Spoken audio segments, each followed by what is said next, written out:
Hey everyone, so I'm here with Orlando, and we're just gonna give a review of the Sonic the Hedgehog movie. Why are you laughing? I don't know why he's laughing. No, no reason. I like that movie. Okay, well, this movie came out in February. It actually came out on Valentine's Day, so it's been out for a while. I mean, I don't think you can watch it in theaters anymore, but if it comes out on demand soon or anything, yeah, you should watch it. But I was not interested in watching it, honestly. But the reason I did end up watching it was because I really, really appreciated the fact that the after that backlash with Sonic's previous design came out, they, delayed the release, went back, reanimated Sonic completely, and made him look more like the Sonic that we all know and love and grew up with. So that was when I was like, you know what? Not that I was one of the people complaining, but I really appreciate the fact that they took the time to reanimate Sonic. Yeah, And so I was like, I need to show my support. I can't just be like, you know, I can't not like support the people that yeah, took all this time and effort to make those changes. yeah. No, yeah.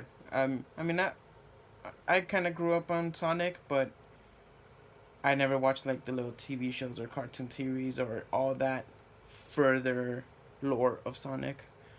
Um, but yeah, my reasoning was pretty much similar to yours. It was they actually went back and fixed it. So it was like, well, you guys seem to care what we think, so we'll go see it.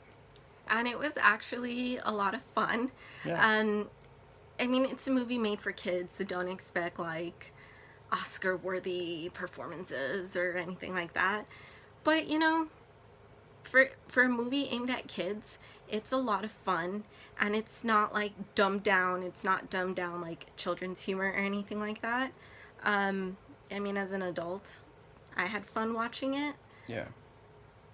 Yeah, it was definitely a lot of it was definitely geared for the next generation of Sonic fans. So it was geared for the kids, but it still held enough Easter eggs and nostalgic value for the older Sonic fans. So it threw in a little bit of both, but yeah, don't expect, the next big thing. It was fun. It's cute and it was Sonic, which is what mattered. And I really enjoyed how they incorporated the rings.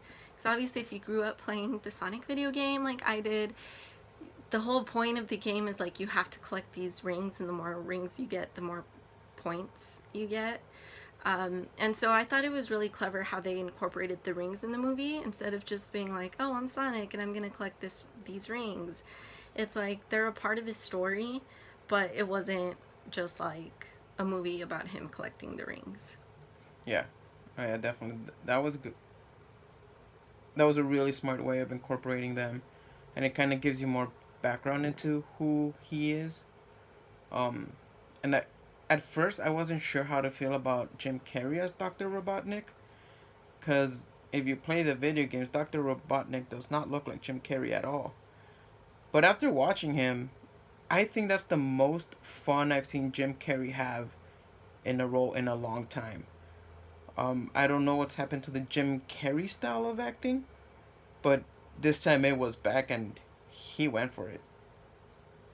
Yeah, and my only complaint with the movie was the really awkward and really obvious product placements.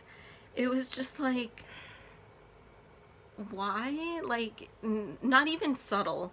There's a point in which James Marsden and his wife are planning on moving um, to San Francisco because he just got accepted to be a cop over there. And so they're just chilling in the kitchen talking, and out of nowhere his wife is like, "Oh, I'm looking for apartments on Zillow." And there's like this awkward shot of like the Zillow website. And then there's like this running gag about Olive Garden, which is like, what it was like subtle enough. It was like, okay, they're mentioning Olive Garden, but then at the end, um, they receive a an Olive Garden gift card as a present, and then they're just like, so you can use it Olive Garden.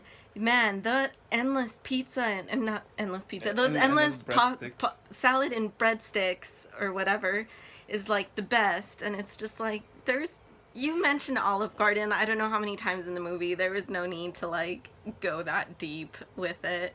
But yeah, that was my biggest complaint of the movie, which all in all really isn't that much of a complaint because I think we're used to product placement at this point. It was just like way too obvious. Yeah. In terms of, if you like Detective Pikachu, you'll like this one. It's very, very Yeah. similar in style to Detective Pikachu. You know, if you're looking to go to the movies and have a good time and be distracted from, I mean, we can't go to the movies right now, but you know what I'm trying to say. Yeah. So my final thoughts are, it's fun and I recommend it. Is it aimed for kids? Yeah, but I think especially if you grew up playing the Sonic video games, you will appreciate it, and you know, Yeah. You'll definitely have a blast. It's a good, nostalgic trip. And like you said, Detective Pikachu. It's a good nostalgic trip into something that you grew up with as a kid, and it's done for kids. So it's done for fun. yeah. So I think that's all I have to say. Um, James Marsden is great. I think at this point he's used to acting with characters that are not there. Um, What's his name? The one that voiced Sonic was really good. oh, Ben Schwartz. Ben Schwartz. I thought he captured the character very well. And make sure you stick around after the credits for a little Easter egg that's going to get you really excited. It was a lot of fun. I love that Easter egg. All right. Peace out.